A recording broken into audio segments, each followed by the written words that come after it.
હવે અરવલ્લીથી જે તસવીર આવી રહી છે તે આપને બતાવીએ। અહીંયા પશુપાલકોમાં જિલ્લાભરમાં રોષ છે। નવો ભાવફેર જાહેર કરવામાં આવ્યો છતાં વિરોધ યથાવત છે। છઠ્ઠા દિવસે જિલ્લાની દૂધ મંડળીઓ બંધ છે। મોડાસાના બામણવાડ ગામે 300થી વધુ સભાસદો દૂધ નથી ભરાવી રહ્યા। દિવસ અને સાંજ ધમધમથી દૂધ મંડળીઓ હવે બંધ દેખાઈ રહી છે।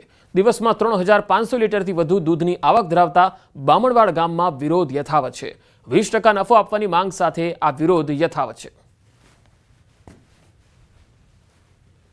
સાબર ડેરી સામે જે ઘમાસાણ છે તેના બાદ સાબર ડેરી દ્વારા ગઈકાલે સાંજે પ્રેસ કોન્ફરન્સ કરી અને જે ભાવ છે કિલો ફેટનો તે 995 કરવામાં આવ્યો છે। હવે સમગ્ર મામલે મોડાસાનું જે બામણવાડ ગામ છે ત્યાં પશુપાલકોની જે જીત છે હજુ પણ જોવા મળી રહી છે। છઠ્ઠો દિવસ છે, દૂધ મંડળી હજુ પણ બંધ છે। ત્યાં તેમની શું માંગો છે જે જાહેરાત કરવામાં આવી છે તેમનું શું કહેવું થાય છે? 995 કિલો ફેટનો ભાવ જાહેર કરી દેવામાં આવ્યો, શું માનો છો? આ યોગ્ય ભાવ? ના, આ ભાવ બિલકુલ યોગ્ય નથી। અમને એ જો ખરેખર દિલથી વિચારતા હોય માણસો તો આ માણસોને શું પરિસ્થિતિ છે અત્યારે ગામડામાં આવીને એ બા એક દિવસ રોકાઈને અનુભવ કર્યો કે કઈ રીતના આ પૂરું થાય છે। લોકો નથી પાલવતું બિલકુલ, ખરેખર એના માટે આ બધું કર્યું છે। ના કરો, વર્ષે ભાવ વધવો જોઈએ। આટલી બધી પ્રોડક્ટો આપણા ડેરી બનાવતી હોય અને એ નુકસાનમાં જાય, આ કઈ રીતનો ધંધો છે? એમ તો પછી બનાસ કરી દો ને, મોથાકૂટ જાય મારે, હાકર જીવાય મારે। તમારો પેટ ભરવા માટે ડિરેક્ટરોના ઘર ભરવા માટે 40 લાખ રૂપિયા લઈ લો, નોકરી મૂકો, એ બધું અમને ખબર નથી પડતી। અમે વધરા છીએ, બધું જોઈ રહ્યા છીએ। આનો અંત ક્યારે? આનો અંત તો નહીં આવે તો અમે બંધ ચાલુ નથી કરવાના દૂધ। અંત તો લાવવો જ પડશે, ના લાવો તો ગોધીજી રાહે અમે આંદોલન વધારે કરશું। એમ માંગ કેટલાની છે? માંગ 25 રૂપિયાની, 25% નફો હમણાં આવવો જ જોઈએ। 25% તો તમારે કેટલું દૂધની રોજની આવક થાય છે, ત્યારે કેટલું નુકસાન? રોજનું મારું સમજો ને 115થી 20 લીટર દૂધ આવે છે। રોજનું 4 થી 4.5 હજાર રૂપિયાનું દૂધ થાય, બરાબર। આજે પહોંચની કા છઠ્ઠો દિવસ આવ્યો આજે, બરાબર। 10 દિવસના 45,000 રૂપિયા થાય મારે। તો એ લોકોએ અમે કાલે જે ભાવ ફેરની જાહેરાત કરી 995 પ્રમાણે, એ ટકાવારી પ્રમાણે ગણવા જઈએ તો આપણે 2 થી 2.5% જ નફો થાય છે, બરાબર। મિનિમમ 20 થી 25% નફો અમને મળવો જોઈએ, કારણ કે અમને કોઈ પાલવાયું જ નહીં। ગઈ સાલ જેટલો એ ભાવ વધારો કે ગઈ સાલ 70% હતું, એ લોકો કેલ્ક્યુલેશન નહીં કરતા હોય કે ભાઈ આ 70 થાય છે કે 12 જ થાય છે। ગઈ સાલ કરતાં તમને અત્યારે કેટલું નુકસાન જઈ રહ્યું છે? નફામાં નુકસાન કેટલી? ગઈ સાલ જુઓ મારા 11.5 લાખનું દૂધ હતું, એમાં મારા 2,80,000 રૂપિયા નફો આવ્યો હતું। આ સાલ મારે 13 લાખનું દૂધ છે અને 2,40,000 આવ્યા છે। કેલ્ક્યુલેટ કરી લો તમે, 1 લાખ રૂપિયા પૂરા, 1 લાખ રૂપિયા નુકસાની છે। બોલો, અમે 1 લાખ રૂપિયા અત્યારે 1,000 રૂપિયા કોઈ આપે છે ઉછીના? કોઈ ના આપે। તેની જગ્યાએ 1 લાખ રૂપિયા નુકસાની છે। બોલો શું કરવાનું મારે? એટલે હું તો દરેક ગ્રાહકોને અપીલ કરું છું કે 20 થી 25% નફો મળે પછી તમે દૂધ ચાલુ કરજો અને થોડા કાઠા થઈ જજો। ભલે 15 દિવસ દૂધ બંધ રાખવું પડે એમ, બાકી એના સિવાય સારું નથી એમ। તમે શું કહેશો, કેવી નુકસાની અત્યારે?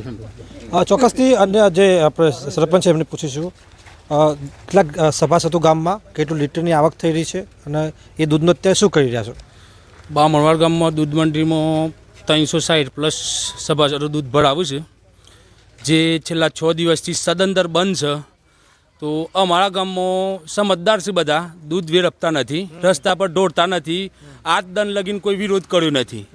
બધા પશુપાલકો ખુશ છે કે જો લગીન ન્યાય ના મળે તો લગીન દૂધ આપવાનું નહીં, અને દૂધ જેને ના હોય ગરીબ હોય એને આપી દેવાનું મફત, અને સેવા કરશે।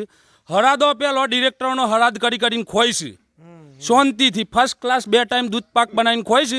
કોઈ તકલીફ નથી અત્યારે ખાવા પીવા માટે। જો લગીને મને 25% નફો નહીં મળે તો લગીને અમારી ડેરીમાં દૂધ નહીં ભરાય। એટલે આ ડિરેક્ટરોનો એમ છે, MD બેઓને કે 995 કાઢી નાખ્યો એટલે પબ્લિક ગઈ સાલ જેટલો નફો ગણી લે અને ખુશ થઈ જાય। ગઈ સાલ 800 રૂપિયા દૂધનો ભાવ હતો કિલો ફેટનો, આ સાલ 850 છે। એટલે 1,040 રૂપિયા ચૂકવો ને તાને 70% ગઈ સાલ જેટલો નફો બેહ। ચોક્કસથી જે પ્રકારે ગઈકાલે જે જાહેરાત કરવામાં આવી સાબર ડેરી દ્વારા, ત્યારબાદ પશુપાલકોના જે નિવેદન સામે આવી રહ્યા છે તે તેમની જીદ સાથે જોવા મળી રહ્યા છે કે તેમને જે 70% નફો ગત વર્ષે તો તે આપવામાં આવે, ક્યાંક ને ક્યાંક તેઓ છેતરાઈ રહ્યા હોવાનો પણ ભાવ છે। કારણ કે જે પ્રકારે ગઈકાલે જાહેરાત કરવામાં આવી ત્યારબાદ એમ હતું કે આંદોલન શમી જશે, પરંતુ વરસતા વરસાદમાં પણ પશુપાલકો સામે આવી રહ્યા છે અને પોતાની જે જીત છે, પોતાની જે ન્યાયની માગણી છે, નફાની માગણી છે, તેના માટેની તેમની પ્રબળતા જોવા મળી રહી છે। હાર્દિક પટેલ, ન્યૂઝ 18 ગુજરાતી, બામણવાડ ગામ, અરવલ્લી। મહેસાણામાં રખડતા ઢોરના વધતા ત્રાસથી લોકો ત્રસ્ત થઈ ગયા। કડીમાં જાહેરમાં આખલા બાખડ્યા। આ તસવીરો જુઓ તમે। કડીમાં રાજ સિટીમાં આખલા યુદ્ધ જોવા મળ્યું। જાહેર રોડ પર આખલા બાખડતા રાહદારીઓમાં ભય પેસી ગયો। પાલિકાની ઢીલી નીતિ અને રખડતા ઢોર હજુ પણ યથાવત છે। અહીંયા પાલિકા રખડતા ઢોર સત્વરે પકડે એવી લોક માગણી છે, કારણ કે જ્યારે આ આખલાઓ રસ્તામાં રખડતા હોય છે ત્યારે રાહદારીઓ છે તેને બાનમાં લેતા હોય છે, વાહનોને બાનમાં લેતા હોય છે। જે પણ તેની અડફેટે આવી એ કાં તો ઈજાગ્રસ્ત થાય છે અથવા તો મોતને ભેટે છે। એટલે આવા જે આખલાઓ છે એ રખડતા ન હોવા જોઈએ એવી લોકોની માંગ છે અને પાલિકાએ તેને ડબ્બે પૂરવા જોઈએ। સુરતના સચિન ડાયમંડ ઇન્ડસ્ટ્રીઝમાં દુર્ઘટના સર્જાઈ। જીઆઈડીસી વિસ્તારમાં આવેલી આયુષી ટેક્સટાઇલ કંપનીમાં સફાઈ કામદાર મહિલાનું મૃત્યુ થઈ ગયું। કંપનીના બીજા માળે ગુડ્સ લિફ્ટમાં લગેજ ટ્રોલી ત્રીજા માળેથી તૂટી પડતા મહિલા દબાઈ ગઈ, જેના કારણે ઘટના સ્થળે જ તેનું મૃત્યુ થયું। 4 સંતાનોએ માતાની છત્રછાયા ગુમાવી દીધી। પરિવારે કંપની સામે ગંભીર બેદરકારીનો આરોપ લગાવ્યો। તેઓનો આરોપ છે કે યોગ્ય સુરક્ષા વ્યવસ્થા ન હોવાના કારણે જીવ ગયો। યોગ્ય વળતર નહીં મળે ત્યાં સુધી પરિવાર લાશ નહીં સ્વીકારે। काम कर करके जब निकल रहे थे तब बोला कि सेठ की से झाड़ू जो मारा से कचरा है उसको लिफ्ट पर रख करके और नीचे उतार कर उनको बाहर डाल देना है। तो उसी जब किया झाड़ू बाहर करके जब लिफ्ट में रख करके नीचे उतर रहा था तो ऊपर से कोई न कोई कचरा क्या गिरा दिया, टौली गिरा दिया, उसमें दबा करके उसको सर फट गई, बेहोश में मर गया। फोन उठाकर उसको लाया, उसका भी है ना कोई आदमी देखा। सेठ से हॉस्पिटल में भी पूछे थे कि खर्चा हमको दीजिए, इतना ही तो खर्चा हम कहाँ से देंगे, हमारा में थोड़ी घटना हुआ है। तो हम बोले कि नहीं, घटना काम कर रहे हैं आप में, घटना होगा दूसरे में, तो ऊपर वाला से गिरा था, काम तो आप में कर रहे हैं तो आपको रिस्क से होगा सर। અમરેલીમાં દંપતીની હત્યાથી ચકચાર મચી ગઈ। વડિયાના ઢુંઢિયા પીપળિયા ગામનો આ બનાવ છે, જ્યાં લૂંટના ઈરાદે હત્યા કરાઈ હોવાની આશંકા છે। પતિ પત્ની બંને ઘરે એકલા જ રહેતા હતા। ખેડૂત પરિવારના દંપતીની હત્યાથી અરેરાટી વ્યાપી ગઈ। મૃતક બંનેની ઉંમર 70 વર્ષ હતી। સંતાનો સુરત અને રાજકોટમાં રહે છે। DYSP Chirag Desai, local crime branch, સ્થાનિક પોલીસની અલગ અલગ ટીમો ઘટના સ્થળે પહોંચી હતી। પોરબંદર શહેરમાં રખડતા ઢોરની સમસ્યા વધતી જાય છે। જાહેર રોડ પર અને રસ્તાઓ પર આખલા શ્વાનોનો ત્રાસ છે। આમ છતાં રખડતા ઢોરને જોઈ પાલિકાની કામગીરી સામે લોકો સવાલ ઉઠાવી રહ્યા છે। રખડતા શ્વાનોના કારણે રસ્તા પર જતા વાહન ચાલકો અને રાહદારીઓ ડર અનુભવે છે, કારણ કે શ્વાનોના કારણે ભૂતકાળમાં અનેક જીવલેણ અકસ્માતો થઈ ચૂક્યા છે। 2 દિવસ પહેલા જ પોરબંદર જિલ્લાના કોટડા ગામે 2 માસના ઘોડિયામાં સૂતા બાળકને 4 જેટલા શ્વાનોએ ફાડી ખાધું હતું। આમ શ્વાનોનો ત્રાસ સતત વધી રહ્યો છે। સરકારી હોસ્પિટલમાં ડોગ બાઇટના કેસ વધુ આવી રહ્યા છે। લોકોને શ્વાનોના આતંકથી છુટકારો મળે એવી લોકમાંગ છે।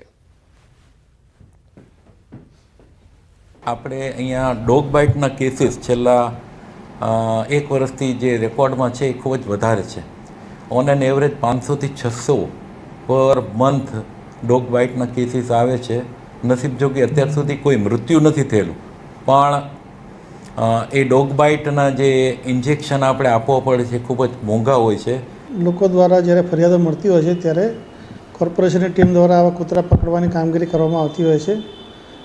નામદાર સુપ્રીમ કોર્ટની ગાઈડલાઇન મુજબ જે કૂતરા આપણે કોઈ પકડીએ, ડોગ પકડીએ તો ડોગને ટ્રીટમેન્ટ આપ્યા બાદ જે તે સ્થળે જ પરત છોડવાના હોય છે। આ કામગીરી માટે કૂતરાને પકડીને રસીકરણ કરી અને એને સ્થળે મૂકવા આ બાબતે ટૂંક સમયમાં આપણે ટેન્ડર બહાર પાડવા જઈ રહ્યા છીએ, જે અંતર્ગત આ કામગીરી કરવામાં આવશે અને મને અપેક્ષા છે કે એના લીધે જે કૂતરાનો ઉપદ્રવ છે ઓછો થનાર છે। સુરતમાં બાળકીની છેડતી મામલે હોબાળો મચી ગયો। કરચેલિયા ગામમાં તોડફોડ અને આગચંપીનો બનાવ। બાળકી દુકાનમાં પેન્સિલ લેવા જતા છેડતીનો આક્ષેપ થયો। પોલીસે ફરિયાદ ન લેતા ગ્રામજનો વિફર્યા હતા। ગ્રામજનોએ દુકાનમાં તોડફોડ કરી અને આગચંપી કરી। ગ્રામજનોએ રસ્તો રોકી દુકાનમાં તોડફોડ કરી હતી। ગ્રામજનોએ પોલીસનો પણ ઘેરાવ કર્યો। જિલ્લા પોલીસનો મોટો કાફલો સ્થળ પર આવી પહોંચ્યો। ફાયરની ગાડી પણ સ્થળ પર આવી પહોંચી હતી।